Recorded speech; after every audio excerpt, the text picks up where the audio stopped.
Hey, gun people. Hell, I just did a revolutionary video, and I was like, shit, I was going to talk about a crazy cop story. So, this is a crazy cop story on Quota hires and just the bureaucracy. I'm doing all these videos and people are like, man, why do they hire these people? Man, we should have 2 officers. We need more training. I hear all these great ideas on why these cops are screwing up.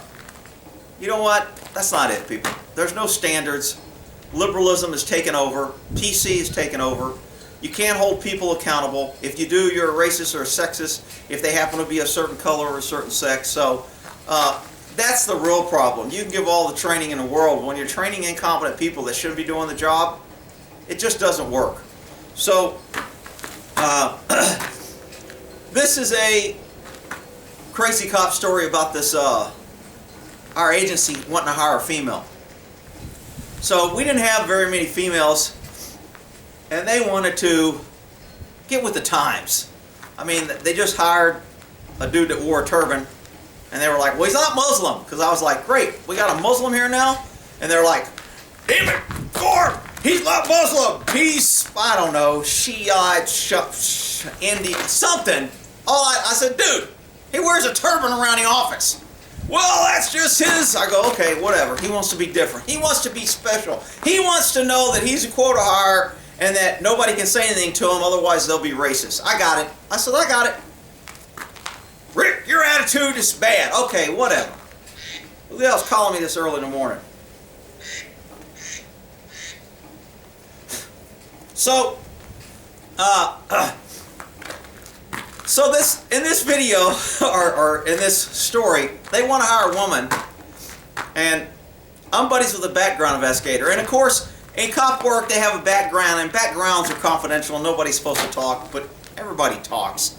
I mean, before you're hired, everybody knows your background, everybody knows if you were arrested, did drugs, you know, fought with your wife, just got a divorce. I mean, there's no secrets in cops because cops just run around and find out shit.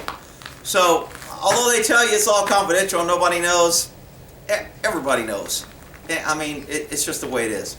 So you can't keep secrets around cops, and I'm sure in most organizations it's hard to keep secrets because you get people that know each other, you have allies, etc. So they want to hire this female, and so the background investigator's like, man, I'm doing this damn background, this girl, and she was from a large city in California. And so when I'm talking about large city, I'm talking about large. So there's only 5 large cities. So she was working in this large city. So the theory is behind the upper end is, hey, she's from this large city. She's got a lot of experience. Man, they have a lot of homicides. They have, you know, an agency of over 1,000, 2,000 people. So she's going to be a great asset to our agency. I'm like, okay. And that could be true. I mean, we hired a guy from LA, and he failed out pretty quick because he couldn't do anything.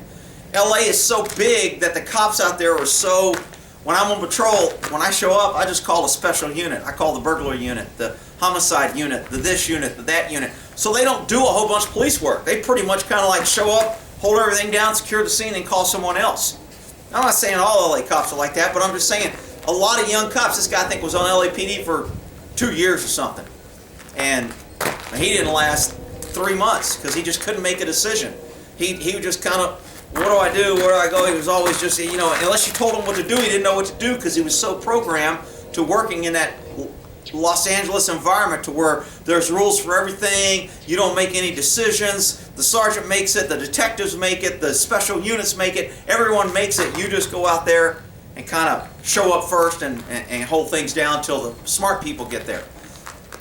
But I digress. So, we go to this big agency, and he's throwing her background. And so when the background comes back, he's like, I don't think we should hire her. And he said, why not? And he went through, man, everybody we talked to said she was lazy, she didn't do anything, she was always showing up last, she's like never made an arrest, she's been here for so many years and never made an arrest.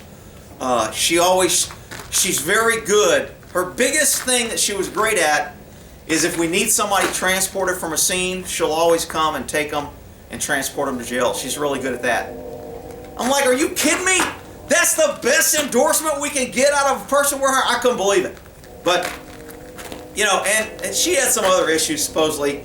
I guess a lot of people said she liked to screw around. She was married, and she screwed a bunch of people in the PD, and she, you know, was kind of wild or whatever. And I'm like, I'm okay with that, but I don't really care about her being her biggest trait is that she can transport prisoners after they're arrested. So, of course, didn't matter. She was a female. We wanted to be progressive. We wanted to hire somebody that, you know, was a female. So we could say how non-biased we are. You know, it's like if we hire a black person, that means we're not racist.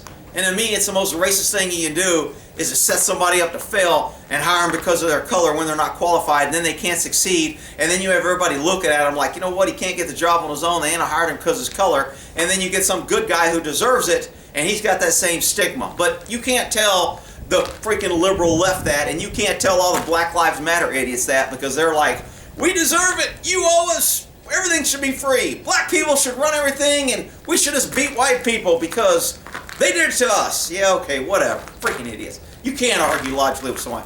So anyway, they end up hiring this girl, and I'm just like, are you kidding me?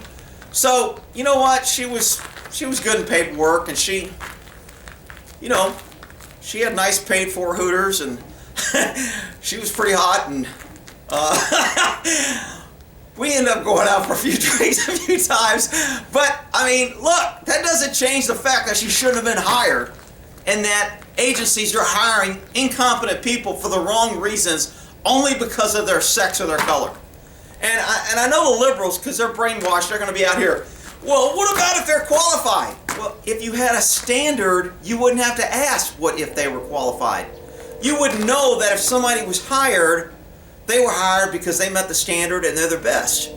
You wouldn't have to have mandatory hirings of females, lesbians, gays, transgenders, black people, illegals, Muslims, immigrants. You wouldn't have to have all that. When you require that, you attach a stigma to good, decent people who could earn and actually be respected on the job, and you paint them all with the brush of, you know what? Because we have to hire so many people, and there is no standard, and you can't fire them, and you can't correct them. And if you do try to correct them, they holler racism and sexism and bigotism and anything else-ism they can come up with. And you know what? So you just have a bunch of incompetent people.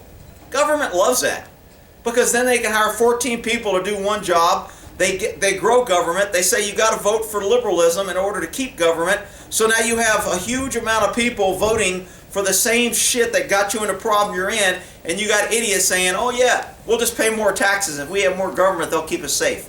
It's just absolutely ridiculous, the ignorance of liberalism. But I digress.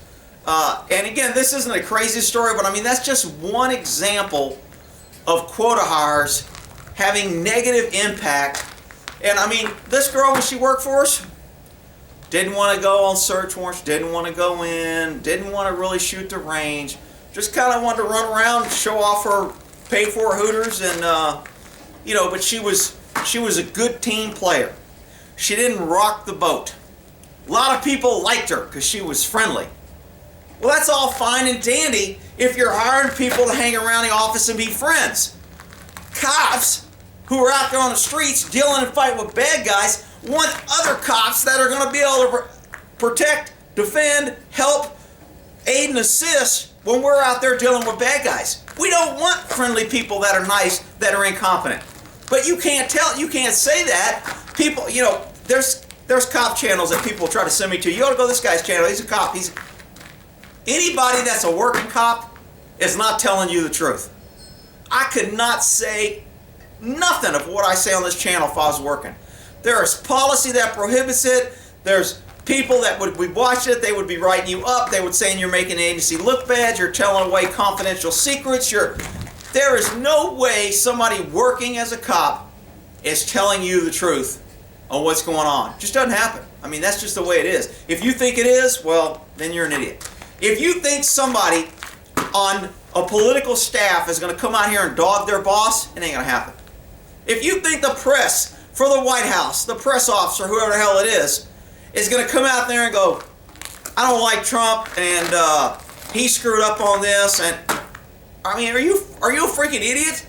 When you get these reports from government agencies, their whole job is to make themselves look good, important, successful, great, grand. They're not going to come out there and tell you the truth.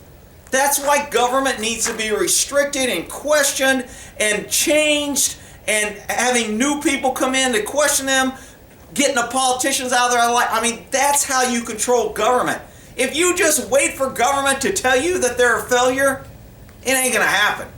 But I digress. I went back to my government. So quota hires, that's one example. And people be like, well, that doesn't happen all the time. Well, you're an idiot. It happens all the time. And every agency and every cop I know that works at every agency has 100 horror stories about incompetent cops that are hired. And then you have them, and then it's like, you know what? We don't have a sergeant who's a female. We don't have a black sergeant. We don't have a black female sergeant. We don't have a Muslim transgender female who wants to be a male with his own bathroom sergeant. Well, you know what? We don't have a lieutenant who's a black female. We don't have a female lieutenant. We don't have a female black officer. We don't have a female black gay officer, so let's promote him. And then you idiots out there are like, oh, isn't that nice?